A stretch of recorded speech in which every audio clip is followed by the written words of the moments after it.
கடகராசி மற்றவருடைய வாழ்க்கைக்கு வழிகாட்டக்கூடியவங்க. மத்தவங்களுடைய நலன்ல அதிக அக்கறை கொண்டவங்க. ஒரு பழமொழி இருக்கு இல்லையா? "ஊராம்புள்ளைய ஊட்டி வளர்த்தா, தாம்புள்ள தன்னால வளரும்ன்னு" சொல்லுவாங்க இல்லையா? அந்த மாதிரி அதுக்கான அர்த்தம் வேற. இவங்கள பொறுத்தவரைக்கும் தன்ன சுத்தி இருக்கவங்க எல்லாரும் நல்லா இருந்தா, நம்மளும் நல்லா இருப்போம். இந்த கடகராசிய கூப்ட்டு ஒருத்தங்க கெட்டு போகட்டும், அவங்கள திட்டி விடுங்க அப்படின்னு சொன்னீங்கன்னு வச்சுக்கோங்களேன், "அட ஏன்பா நீ இப்படி பண்ணிட்டு இருக்க? அவங்க பண்ண தப்புக்கெல்லாம் அவங்க அனுபவிச்சுட்டு போறாங்க. என்ன தேவையில்லாத நீ பேசிக்கிட்டு இருக்க? விடு" இப்படின்னு ஒதுங்கி போகக்கூடியவங்க. ஆனா, இவங்க ஒருத்தங்கள பகையா நெனச்சா, அவங்களுடைய தலை தப்பாது. அதாவது தலைகுனிய வச்சுருவாங்களே தவிர்த்து, அவங்க தலைய எடுத்துருவாங்கன்னு சொல்ல மாட்டேன். இவங்கள ஒருத்தங்க தண்டிக்கிறாங்க, இவங்கள ஒருத்தங்க ஒதுக்கி வைக்கிறாங்க அப்டின்னா, அது உங்களுக்கு தாங்க நஷ்டம். அதாவது கடக ராசிக்காரங்கள ஒருத்தங்க ஒதுக்கி வச்சா, ஒதுக்கி வைக்கிறாங்க பாத்தீங்களா, அவங்களுக்கு தான் நஷ்டம். கடக ராசிக்காரோட துணை வேணான்னு நெனச்சீங்கன்னா, நீங்க முட்டாள். கடக ராசிக்காரங்களுடைய துணை உங்களுக்கு இருந்துச்சு அப்டின்னா, 7 கடல், 7 மல தாண்டி எங்க போய் நீங்க சாதிக்கணும்னு நெனச்சாலும், இவங்க துணை உங்களுக்கு சாதிக்க வைக்கும். அது மட்டும் இல்லாம, இவங்களுக்கு இந்த அவசரப்படுறது அப்படிங்கிறது சுத்தமா பிடிக்காது. நிறுத்தி நிதானிச்சு செயல்படுவாங்க. ஆனா நெனச்சத சாதிச்சுருவாங்க. இந்த மனசு என்ன சொல்லுதோ, அது சொல்படி தான் வாழ்ந்து வருவாங்க. அப்போ மத்தவங்க சொல்றத கேட்க மாட்டாங்களா அப்படின்னு நெனைக்காதீங்க. எல்லாரும் சொல்றதையும் இவங்க ஏத்துப்பாங்க. ஆனா எது நல்லது, எது கெட்டது? எது நம்ம செஞ்சா நமக்கும் நல்லது, நம்ம சுத்தி இருக்கிறவங்களுக்கும் நல்லதுங்கிறத அலசி ஆராய்ந்து முடிவெடுக்கக்கூடியவங்க. ஆனா இவங்க தன்னுடைய நலத்தையும் தாண்டி மத்தவங்களுடைய நலனுக்காக அதிகமா செயல்படக்கூடியவங்க. அதுவும் உடன்பிறப்புகளுக்கும், தன்னுடைய குடும்பத்துக்கும் ஏதாவது ஒரு கஷ்டம், நஷ்டம் அப்டின்னாக்க, முதல்ல இவங்க கண்ல இருந்து கண்ணீர் வராது. ரத்தம் தான் வடியும். ஆனா அந்த அளவுக்கு துடிதுடிச்சு போயிடுவாங்க. பாசத்துக்கு அடிமை, சட்டுன்னு உணர்ச்சி வசப்படக்கூடியவங்க. சட்டுன்னு அழுதுருவாங்க. ஏன்னா ரொம்ப நல்லவங்களுக்கு மட்டும் தாங்க சீக்கிரமா கண்ணீர் வரும். இவங்கள பொறுத்தவரைக்கும் தலைப்ப பார்த்திருப்பீங்க. தெய்வ சக்தியால அதிசயம் ஒன்று. கடகராசிகளுடைய வாழ்க்கையில நடக்க போகுது. ஆல்ரெடி கடகராசிக்கு பார்த்தோம்னா, இவங்க சாதாரணமா இருந்தா கூட, "அடடா! இவரா? ஒரு 2 நிமிஷம் நிக்கிறாரு" அப்படின்னாக்க ஏதாவது காரணம் இல்லாம நிக்க மாட்டாரு. "மேடம் நீங்களா? நீங்க எப்படியும் ஏதாவது பெருசா மனசுல வச்சுக்கிட்டு தானே வந்திருப்பீங்க. என்ன விஷயமா வந்திருக்கீங்க?" இப்படி மத்தவங்க ஏத்தி விடக்கூடிய அளவுக்கு எல்லாரும் பெருசா நினைப்பாங்க உங்கள. "அட ஏங்கடா! நான் சும்மா தான்யா வந்தேன். நீங்களா பில்டப் குடுக்காதீங்க" அப்படின்னு. அது மட்டும் இல்லாம, நம்ம ஒரு சாதாரணமா ஒரு ஒரு கவரிங் செயின் போட்டிருந்தா கூட சரி. தங்கம்ன்னு வாங்க, பிளாட்டினம்னு சொல்லுவாங்க, வைரம் வைடூரியம் பதிச்சிருக்குன்னு சொல்லுவாங்க. இப்படி நெறைய கண் திருஷ்டிகளுக்கும், அ உயர்வான வார்த்தைகளுக்கும் சும்மாவே நீங்க ஆளாகியிருப்பீங்க. அது ஒரு பக்கம் நம்ம சொன்னாலையும் கேட்க மாட்டாங்க, சொல்லாம இருந்தாலும் நம்ப மாட்டாங்க. இப்படின்னு விட்டாச்சு. ஆனா, இப்போ உங்களுக்கு நடக்கிறது எல்லாமே நல்லதாவே நடக்கிறதுனால, அவங்க ஆல்ரெடி சொந்த பந்தங்கள் எல்லாமே புரளி பேசிட்டு தான் இருப்பாங்க. அத்தன பவுன் வச்சிருக்கா, இத்தன பவுன் வச்சிருக்கா, அவன்கிட்ட பேங்க்ல அவ்வளோ பணம் இருக்கா, இவ்வளோ பணம் இருக்கா, அங்க சொத்து வாங்கியிருக்கான், இங்க சொத்து வாங்கியிருக்கான், வீடு கட்டிட்டான், அப்படி இப்படி. அதெல்லாம் உண்மையாக போகுது. கடகராசிக்காரங்க நெறைய இடங்கள்ல சொல்லியிருப்பீங்க இல்லையா? "உன் வாய் முகூர்த்தம் பளிக்கட்டுமா, பளிச்சா உன் வாய்க்கு நான் சர்க்கரை போடுறேன்." அப்படின்னு சொல்லியிருப்பீங்க இல்லையா? அந்த மாதிரி அவங்க சும்மா பேசின விஷயமெல்லாம் உங்க வாழ்க்கையில நடக்க போகுது. அது என்ன? ஏது? எப்படிங்கிறத இப்ப தெளிவா பார்க்கலாங்க. அதாவது பொதுப்படியா தை பொறந்தா வழி பொறக்கும்னு சொல்லுவாங்க. அந்த மாரி கடகராசிக்காரர்களுக்கு உங்களுடைய வழி மறக்க செய்யக்கூடிய ஒரு வெளிச்சமான பாதை பொறந்திருக்கு. எப்படின்னா, அதிர்ஷ்டம் அப்படிங்கிறது உங்கள தேடி வரும். நீங்களே ஒதுங்கி போனா கூட, உங்களுக்கு நல்லது மட்டுமே உங்கள தேடி தேடி வரும். அப்படியா? திடீர்னு என்ன அந்த மாற்றம்? கடவுளுக்கு என்ன எங்க மேல கரிசனம்னு கேட்டீங்கன்னா, கடகராசிக்காரங்க கஷ்டப்பட்டது போதும்ன்னு கடவுள் நெனச்சுட்டாருங்க. அது எப்படின்னு பார்க்கலாமா? இந்த தை மாதத்த பொறுத்தவரைக்கும் உங்களுடைய காரியங்கள்ல அனுகூலமான பலன் கிடைக்கும். உங்களுடைய முயற்சிகள்ல வெற்றி கிடைக்கும். அதாவது எங்கும் வெற்றி, எதிலும் வெற்றி. தொட்டதெல்லாம் தொடங்கும். இதுல கடக ராசிக்காரங்க ஏதாவது கோர்ட்டு, கேஸ் வழக்குகள்ல மாட்டிக்கிட்டு இருக்கீங்க. அது சொத்து வழக்கா இருக்கலாம், வேற எந்த வழக்காக இருந்தாலும் உங்களுக்கு சாதகமான தீர்ப்பு கிடைக்கும். அதே மாரி பணவரவ பொறுத்தவரைக்கும் எதிர்பாராத பணவரவுக்கு வாய்ப்பு இருக்கு. இந்த பணவரவின் காரணமா உங்களுடைய தேவைகள் எல்லாமே பூர்த்தியாகும். குடும்பத்துல இருக்கக்கூடிய தேவைகள் எல்லாமே ஒவ்வொன்னா நிறைவேத்தி வைப்பீங்க.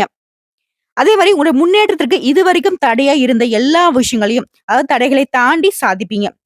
புதிய பொருள் சேர்க்கை உண்டாகுது. பொன் பொருள் சேருது. சிலருக்கு பயணங்களின் மூலம் ஆதாயம் ஏற்படும். புதுசா ஆடை, ஆபரணங்களை வாங்கி மகிழ்ச்சி அடைவீங்க. ஆனா, ஒரு விஷயத்துல மட்டும் கடகராசி கவனமா இருக்கணும். எந்த விஷயத்துல?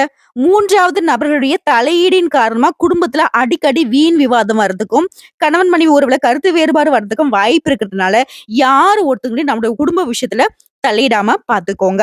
அது சொந்தமோ, பந்தமோ. கூட பொறந்தவனோ, நட்போ யாராக இருந்தாலும் சரி. குடும்ப விவகாரத்துல கொஞ்சம் அளவா வச்சுக்கோங்க. முடிஞ்ச அளவுக்கு யாருடைய தலையீடும் இல்லாம குடும்பத்த பார்த்துக்கோங்க. குடும்பத்துல இருக்கணும்னு சொல்லி வைங்க. கஷ்டமோ, நஷ்டமோ நம்ம வீட்டு விஷயத்த வெளில பேசாதீங்கன்னு சொல்லி வைங்க. புரியுதுங்களா? இத தடுக்கிறதுக்கு இந்த கணவன் மனைவி உறவு எப்படி இருக்கணும்னா, ஒருத்தருக்கு ஒருத்தருக்கு அனுசரித்து, விட்டு கொடுத்து, மனம் விட்டு பேசணும். சரிங்களா? இப்படி இருந்துட்டாவே போதும். யாராலயும் குடும்பத்துல நுழைய முடியாது. மத்தபடி குடும்பத்துல மகிழ்ச்சிக்கும், நிம்மதிக்கும் ஒரு குறையும் இருக்காது. பிள்ளைகள் வழியிலயும் உங்களுக்கு பெருமை சேரும். உறவுக்காரர்களுடைய வருகை இருக்கும். அவர்களால உங்க வாழ்க்கைக்கு உதவி கிடைக்குங்க. அவர்களின் மூலம் சில ஆதாயங்கள் கிடைப்பதற்கு வாய்ப்பு இருக்கு. அதே மாரி அக்கம் பக்கம் இருக்கிறவங்க உங்ககிட்ட அனுசரணையா நடந்துப்பாங்க. சுப நிகழ்ச்சிகள்ல கலந்து கொள்வீங்க. எல்லாமே ஓகே தாங்க. இருந்தாலும் கடகராசிய பொறுத்தவரைக்கும் ஒரு விஷயத்துல எப்பவுமே நீங்க ஃபெயில் ஆகிட்டே வரீங்க. எங்க தெரியுமா? ஆரோக்கியம் அப்படிங்கிற விஷயத்துல. சோ இந்த காலகட்டத்துல குறிப்பா இந்த தை மாதத்துல உடல் ஆரோக்கியத்தின் மீது அதிக அக்கறை எடுத்துக்கோங்க. மத்தபடி எல்லாமே உங்களுக்கு சாதகமா தான் இருக்கு. அதுவே உத்தியோக பணிகள்ல இருக்கிறவங்களுக்கு பணிச்சுமை அதிகரிக்கும். ஆனாலும் சக ஊழியர்கள் உங்களுக்கு அனுசரணையா நடந்துப்பாங்க. இதனால கூடுமான வரைக்கும் உங்களுடைய பணிகள்ல மட்டும் கவனம் செலுத்தினா போதும். அதே மாரி உயர் அதிகாரிகிட்ட பேசுறப்போ பொறுமையை கடைப்பிடிங்க. கொஞ்சம் முன்ன பின்ன தான் பேசுவாங்க. நீங்க அமைதியா இருந்துட்டாவே அவங்களே வாய பொத்திக்கிட்டு தேவையில்லாத இவன நம்ம நோண்டிட்டோம் போல. இவன் கெட்டிக்காரன் தான். இவனுடைய வேலையில ரொம்ப கண்ணும் கருத்துமா இருக்கான் அப்படின்னு சொல்லி விட்டுடுவாங்க. ஆண்களோ, பெண்களோ உத்தியோக பணிகள் இருக்கவங்க தனியார் துறையில வேலை செஞ்சும் சரி, அரசாங்க துறையில இருந்தாலும் சரி. இல்ல ஒருத்தருக்கு கை நீட்டி சம்பளம் வாங்கக்கூடிய கூலி வேலையை செய்தாலும் சரி. நமக்கு மேல இருக்கிறவங்க கிட்ட எந்த ஒரு விஷயத்தையும் வெளிப்படையா பேச வேணாம். அதே மாரி சொந்தமா தொழில் செய்யக்கூடிய கடகராசியில வியாபாரம் மற்றும் தொழில் ரொம்ப நல்லா இருக்கும். போட்டிகள் குறையும். சக வியாபாரிகளே உங்களுடைய தொழில் வளர்ச்சிக்கு உதவிகரமா இருப்பாங்க. சிலருக்கு வியாபார விஷயமா வெளியூர் பயணம் போயிட்டு வருவீங்க. அதே மாரி கூட்டு தொழில பொறுத்தவரைக்கும் பங்குதாரர்கள் உங்ககிட்ட அனுசரணையா இருப்பாங்க. நீங்க சொல்றத கேட்டுப்பாங்க. அடுத்த குடும்பத்தை நிர்வாகம் செய்யக்கூடிய பெண்மணிகளுக்கு குடும்பத்துல எல்லாருமே உங்கள அனுசரிச்சு நடந்துப்பாங்க. மாசத்துடைய பிற்பகுதியில குறிப்பா அக்கம் பக்கத்துல இருக்கிறவங்களுடைய ஒத்துழைப்பின் காரணமா மனசுக்கு உற்சாகம் பிறக்கும். இது வேலைக்கு செல்லக்கூடிய பெண்மணிகளுக்கு அலுவலகத்துல உங்களுக்கான பொறுப்புகள்ல ரொம்ப கவனமா இருந்துக்கோங்க. அப்படி கவனமா இருந்துட்டீங்க, நீங்க உண்டு உங்க வேலை உண்டுன்னு கரெக்ட்டா இருந்துட்டீங்க அப்படின்னா, பதவி உயர்வும், சம்பள உயர்வும் கிடைக்கிறதுக்கு வாய்ப்பு இருக்கு. அதையும் தாண்டி மேல் அதிகாரிங்க கிட்ட உங்களுக்கு பாராட்டுகள் உண்டு. அதே மாரி வீட்ட பொறுத்தவரைக்கும் இத்தனை நாளா குடும்பத்துல இருந்த சண்டை, சச்சரவு எல்லாமே மறையுது. அதே மாதிரி கணவன் மனைவிக்கிட்டயும் ஈகோ பிரச்சனை இருந்திருக்கும். நீ ஒண்ணு பேச, நான் ஒண்ணு பேச. நீ ஒண்ணு செய்ய, நான் ஒண்ணு செய்ய. இப்படி 2 பேருமே சண்டை போட்டுட்டே இருந்திருப்பீங்க. ஆனா, இனி அந்த ஒரு பிரச்சனை தலை தூக்காது. பெரியவர்களையும் அனுசரிச்சு நடந்துக்கோங்க. குறிப்பா பெண்கள பொறுத்தவரைக்கும் கோபத்த குறைச்சுக்கோங்க. மத்தபடி வேலையிலயாகட்டும், குடும்பத்திலயாகட்டும், நீங்க நெனச்சது எல்லாமே நல்லபடியா நடக்கும். அதே மாரி ஆரோக்கியம் சம்பந்தப்பட்ட பிரச்சனைகளும் சரியாகிடும். தொழில பொறுத்தவரைக்கும் புதிய முதலீடுகள் செய்வீங்க. நல்ல லாபம் பார்ப்பீங்க. நீண்ட தூர பயணம் போயிட்டு வருவீங்க. அது உங்களுக்கு நன்மையை ஏற்படுத்தும். உங்கள பொறுத்தவரைக்கும் பரிகாரம் அப்படிங்கிறது செவ்வாய்க்கிழமைகள் தோறும் முருகர் வழிபாடு உங்களுக்கு அதீத நன்மைகளை கொடுக்குங்க. சோ, இப்ப வரைக்கும் பார்த்தது பொது பலன்களா? இப்ப நம்ம நட்சத்திர பலன்களா பார்க்கலாங்க. கடகராசி புனர்பூசம் நட்சத்திரம் 4ஆம் பாதம். இவங்க மட்டும் சுயநலவாதின்னு யாரோ ஒருத்தவங்க சொன்னா, அவங்கள மாதிரி ஒரு பொய் சொல்றவங்கள எங்கேயும் பார்க்க முடியாது. ஏன்னா, புனர்பூசம் நட்சத்திரம் 4ஆம் பாதம் அப்படிங்கிறது சூதுவாது சுத்தமா தெரியாது. வெள்ள காக்கா மல்லாந்து பறக்குதுன்னு சொன்னா கூட, ஒரு செகண்ட் ஆமாவான்னு யோசிக்கக்கூடியவங்க. ஏன்னா, அத சொல்றவங்களுடைய மதிப்பும், மரியாதையும் கெட்டு போக்கூடாதுன்னு. ஆனா அவங்களுக்கு தெரியும். வெள்ள காக்காயும் இல்ல, அது அப்படி பறக்கவும் செய்யாதுன்னு. இருந்தாலும் வெளியில காட்டிக்க மாட்டாங்க. ரொம்ப குழந்தை உள்ளம் கொண்டவங்க. சோ, அவங்க சொல்லியும் இவங்க இது பண்றாங்கன்னா, அப்ப நடிக்கிறாங்கன்னு தானே அர்த்தம்னு ஒரு சிலர் நெனைப்பீங்க. ஆனா இவங்க நடிக்காட்டி, "ஒரே அசிங்கமா போச்சு குமாரு" அப்படின்னு நீங்க சொல்ற மாரி ஆகிடும். இவங்கள பொறுத்தவரைக்கும் எல்லாரையும் சகிச்சுக்கிட்டு, அரவணைச்சு வாழணும்னு நெனைக்கிறாங்க. ஆனா இதுதான் இவங்களுக்கு மிகப்பெரிய தப்பாவே நிக்கும். இவங்க தலையே பெரிய பாரத்துல போய் மாட்டிட்டு இருக்கும். நம்ம சொல்லக்கூடிய விஷயங்கள் உண்மை நெனச்சா கமெண்ட் பாக்ஸ்ல பதிவிடுங்க. என்ன புனர்பூசம் நட்சத்திரக்காரங்களே, உங்கள பார்த்த மாதிரியே சொல்றேன்னு நெனைக்கிறீங்களா? நீங்க இப்படிதானே? சோ உங்கள பொறுத்தவரைக்கும் இந்த தை மாதம் அப்படிங்கிறது அதிர்ஷ்டமான மாதமா பொறந்திருக்கு. குரு பகவான் மாதம் முழுவதுமே உங்களுக்கு லாபஸ்தானத்துல வக்ரம் அடைந்திருந்தாலும் 3ஆம் இடத்துல சஞ்சரிக்கூடிய கேது நீ எடுக்கக்கூடிய முயற்சிகள் எல்லாத்தையும் வெற்றியாக மாத்தி கொடுக்கிறாரு. மனசுல புதிய தன்னம்பிக்கை உண்டாகும். செயல்பாடுகள துணிவு ஏற்படும். எடுத்த காரியங்களை முடித்து காட்டுவீங்க. குடும்பத்துல இருக்கக்கூடிய ஆலோசனையை நீங்க ஏத்துப்பீங்க. இதனால உங்களுக்கு முன்னேற்றம் உண்டாகும்.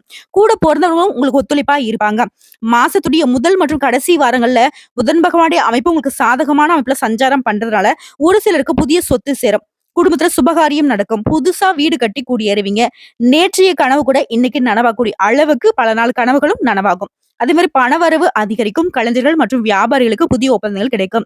தொழில் செய்யறவங்களுக்கு முன்னேற்றம் உண்டு. பாகிஸ்தானத்துல இருக்கக்கூடிய ராகுவினால பெரியவர்களுடைய ஆதரவும் ஒத்துழைப்பும் கிடைக்கும். இஷ்ட தெய்வத்துடைய அருளும் இருக்குங்க. ஆனா ஒரு விஷயம், இப்போ வரைக்கும் நீங்க படக்கூடிய இந்த படாத பாடு, நாய் படாத பாடுன்னு சொல்லுவாங்க இல்லையா? இப்படி ஒரு கஷ்டமான காலத்துக்கு சொந்தக்காரரா இருக்கக்கூடிய இந்த சனீஸ்வர பகவானுடைய சஞ்சரிப்பு அப்படிங்கிறது உங்களுக்கு அஷ்டம ஸ்தானத்துல இருக்கு. அதாவது 8வது இடத்துல இருக்கு. இதனால எப்பவுமே எச்சரிக்கையா இருந்துக்கோங்க. இத்தன நாளா எப்படி அலர்ட்டா இருந்தீங்களோ, அதே மாரி அலர்ட்டா இருடா ஆறுமுகம் அப்படிங்கிற மாரி கடகராசியாருங்க அலர்ட்டா இருந்துக்கோங்க. அதே மாரி உடல் நலன்லயும் சின்ன சின்ன சங்கடத்த இவர் குடுப்பாரு. இதெல்லாம் ஆரோக்கியத்துல நான் முன்ன சொன்னது தான். திரும்ப திரும்ப சொல்றேன். ஆரோக்கியத்தின் மீது அக்கறை வைத்துக்கோங்க. மத்தபடி உங்களுக்கு உயர்வு தான். கவனமா இருந்துட்டாவே போதும். சனீஸ்வர பகவான் சைலண்ட் ஆயிருவாரு. அதாவது திருட வந்த ஒருத்தன் நம்மளுடைய பர்ஸ பாத்துக்கிட்டே இருக்கான். அப்பன்னு பார்த்து நம்ம பர்ஸ வந்து எடுத்து வேற இடத்துல பாதுகாப்பா வைக்கிறது மட்டும் இல்லாம, அது மேல கையும் வச்சுக்கிட்டு இருக்கோம் அப்படின்னா, அந்த இடத்துல இருக்கக்கூடிய திருடன் என்ன பண்ணுவான் அப்படின்னாக்க, இவன் உஷாராயிட்டான். சோ இவன்கிட்ட நம்மளால திருட முடியாதுன்னு சொல்லிட்டு அடுத்த ஆள பாத்து போயிடுவாங்க இல்லையா? அந்த மாதிரி. நீங்க உஷாரா இருந்துட்டாவே போதும். சனீஸ்வர பகவான் சைலண்ட் ஆயிடுவாரு. மார்ச் வரைக்கும் ரொம்ப அலர்ட்டா இருங்க. அதே மனக்குழப்பங்கள் நீங்குது. சப்தமஸ்தானத்துல சஞ்சரித்து வரக்கூடிய சூரிய பகவான் உங்க ராசியை பார்க்கறதுனால எப்பவுமே வேலை மீதான சிந்தனை ஓடிக்கிட்டே இருக்கும். இதனால உங்கள் மீதான அக்கறை உங்களுக்கு இல்லாமல் போகும். இதாங்க நான் உனக்கு சொன்னேன். வேலையின் மீது மட்டுமே அக்கறை வச்சுக்கிட்டே இருக்கிறதுனால எப்பாரு வேலை வேலை வேலை, எழுந்தாலும் வேலை, போனாலும் வேலை, வந்தாலும் வேலை, சும்மா இருந்தாலும் அதை பத்தின சிந்தனை. இதனால ஆரோக்கியம் கெட்டு போகும். வேலையும் பாருங்க, குடும்பத்தையும் பாருங்க, ஆரோக்கியத்தையும் கவனிச்சுக்கோங்க.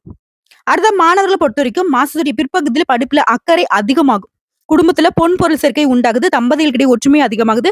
விவசாயிகளை பொறுத்த வரைக்கும் விளைச்சல அதிகமா அக்கறை எடுத்துப்பீங்க. இதனால லாபம் பெருகும். உங்களை பொறுத்த வரைக்கும் சந்திராஷ்டமம் ஜனவரி மாதம் 30ஆம் தேதி.